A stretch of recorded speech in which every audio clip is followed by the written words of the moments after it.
Good morning and welcome to the in-house auditions for the Live in 5 show. I'm Brandon, your host. We have 14 finalists who created online auditions to qualify for studio audition. They are Dia, Josh, Lorenzo, Maya, Natalia, Nathan R, Nathan V, Riley, Cheyenne, Shakir, Sean, Sophia A, Sophia U, and Trey. 6 anchors and reporters are needed to fill positions for the Live in 5 show. This broadcast is produced daily and delivered live across the Tetzlaff campus that is then archived and on YouTube and uploaded to our website. This week, the top 12 will move on to the next round, which means 2 will be going home. Their audition scores will be tracked on the leaderboard. Who's handing out the scores? Well, the judges, of course. Let's meet them. Mr. Greg Porter is first of 3 judges. He's the creator and founder of the Live in 5 show. So, Mr. Porter, what are your thoughts about this year's auditions?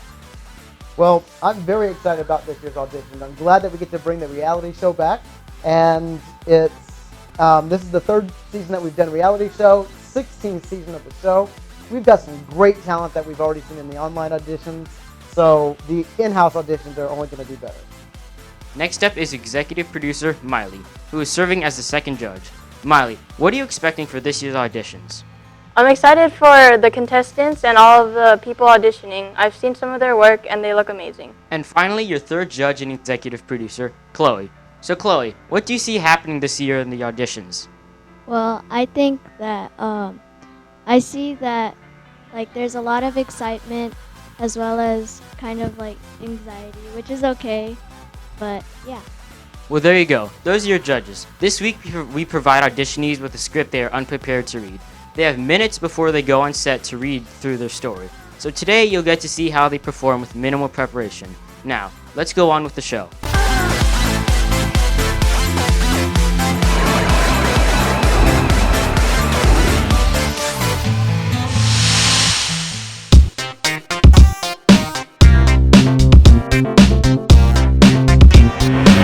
I've done many plays, musicals.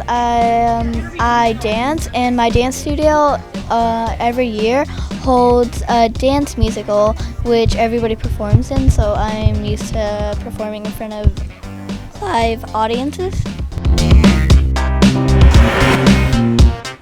Good morning, Dia. How are you doing? Good. So what brings you to audition for the Live in 5 show? So I wanted to audition for the Live in 5 show because I thought it would be a very great experience for me because I love to act and I just love the whole experience. What part will you be going for? I want to be going for anchor, but I'll really enjoy having any other part too. Okay, well, let's get you started. A measles outbreak in Brooklyn that began last October has officially ended. This marks the end of one of the largest outbreaks that New York has seen in the past 3 decades. Outbreaks are usually declared when 2 indication periods, which is the time between catching the infection and symptoms appearing, have passed without an official case being reported. According to the New York Health Department, no new cases have been recorded since mid-July. But officials will continue to keep track and add cases as people are identified, and the city has spent more than $6 million to fight this disease and dedicated more than 500 people to work on response efforts. Since the outbreak began, more than 5,000 cases have been administered to the city. Though New York outbreak has officially considered over, the virus is still circulating around the U.S. All right, very nice. I really liked your voice and your delivery. You looked right into the camera, and you delivered it just like a pro. Thank you. I liked when it was a number, a very big number. You really expressed that, and you really brought out your feelings into the script. Thank you. So I agree with what Miley said. I love how you overreacted about the number. Thank you. All right. Okay, it's time to score you for the leaderboard. And let's start with Miley. What did you give her? I give you an 85%. No. Okay, 85. And Chloe? I give you an 88. 88. And it's your first audition. I'm going with a 92. So that gives you an 88.33%. Of course, you're first on the leaderboard because you're the first audition. So good score. Congratulations. Thank you. So Dia, how do you think you performed in your audition? I feel like I did good, but I could have done better. I was just nervous. So, do you think your score of 88 can hold yourself, or do you think they're going to get eliminated? I'm not sure if I'm gonna get eliminated, but I feel like I might stay. I don't know. It depends on how good everybody else is.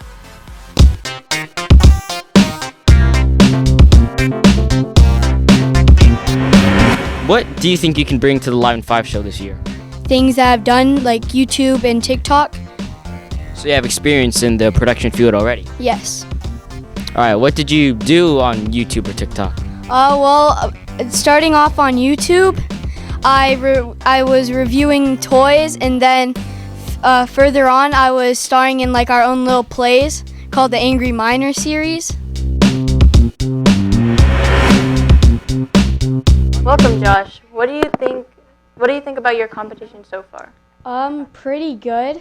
Well, she's just scored an 88%, right? So Yeah. how do you think you're going to do compared to Dia? Not as good Really? Why not?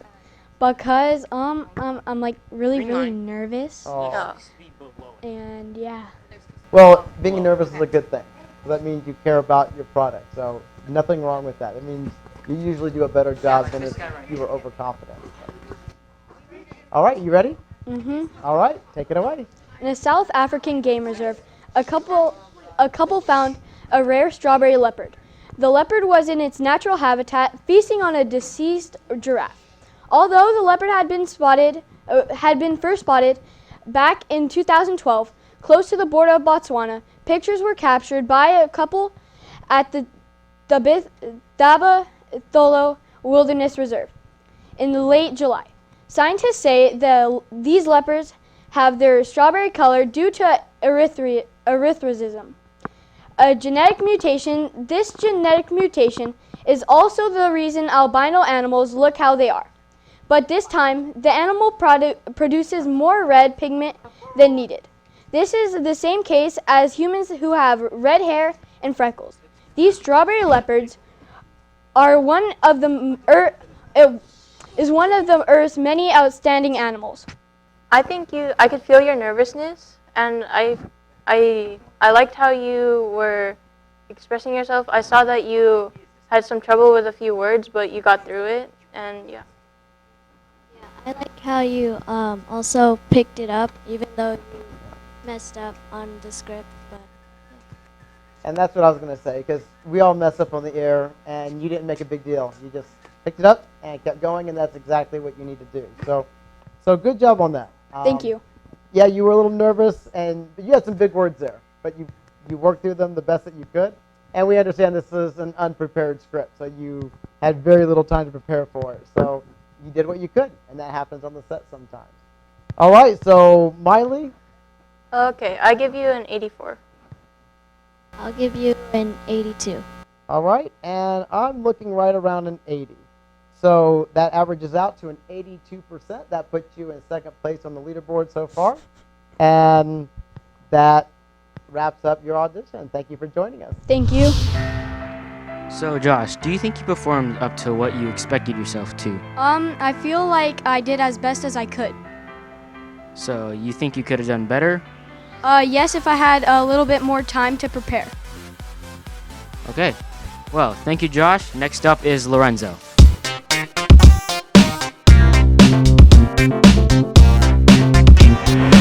What past experiences do you have that you think you can bring to the Live in 5? I've been in acting school for 4 years. I cut off my 5th year because I didn't really like it anymore. But I did have, my school had like musical theaters, like we did a thing, like a fantasy thing. I played Humpty Dumpty. I died in the play, which I was upset about. My 4th grade play, I played as a steamboat conductor, and I was like one of the main characters, and I had like my own song. I used to like sing up front. And I think if I brought it here, I think my personality would really shine on defining who I am, and that's what I really want. Hello, Lorenzo. Hello.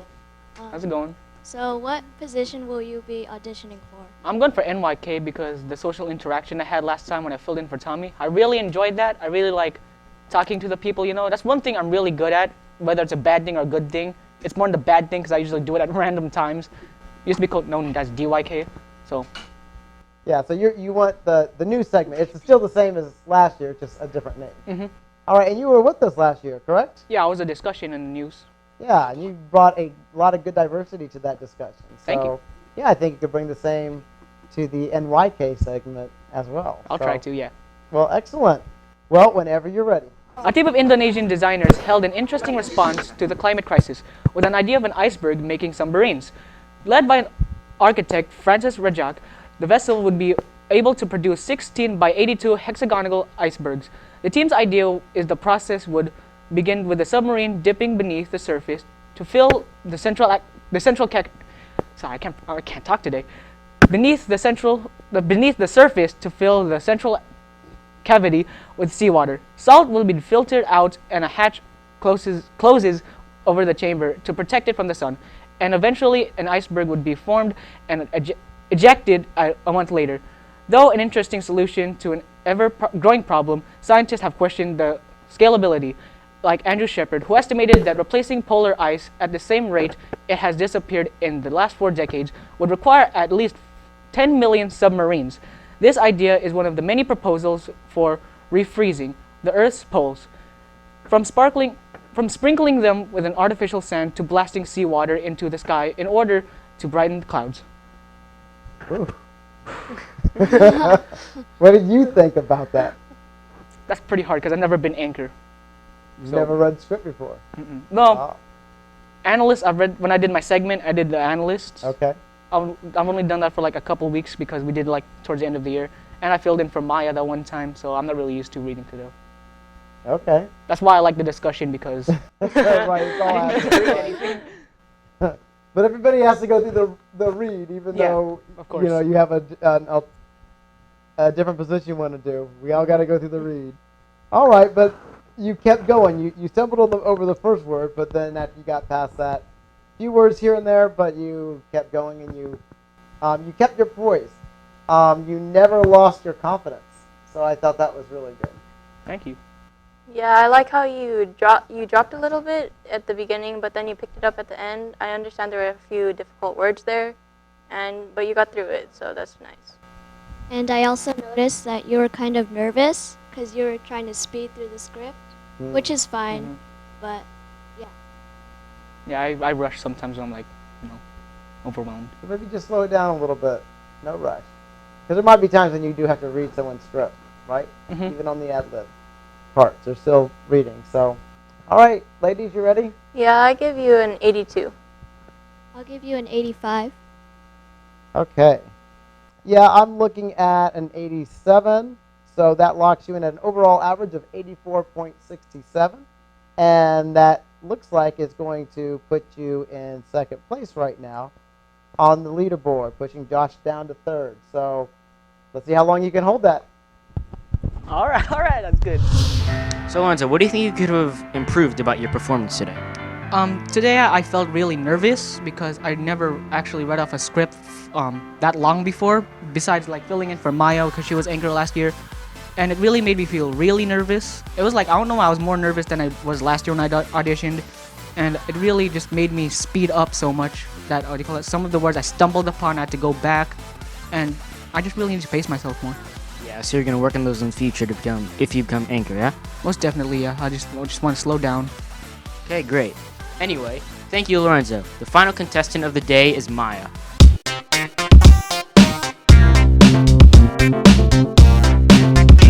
you have any past experiences with production? Yes, I do. I was on the Live and 5 show last year as an anchor, and I usually do a lot of public speaking, and I enjoy it a lot. So you're anchors, and if I'm correct, there are some of your fellow anchors in the contesting with you today, right? Yeah. Do you think you have an edge over them? Do you think you're better than them in any way? I wouldn't say necessarily better, but I do have competition with them.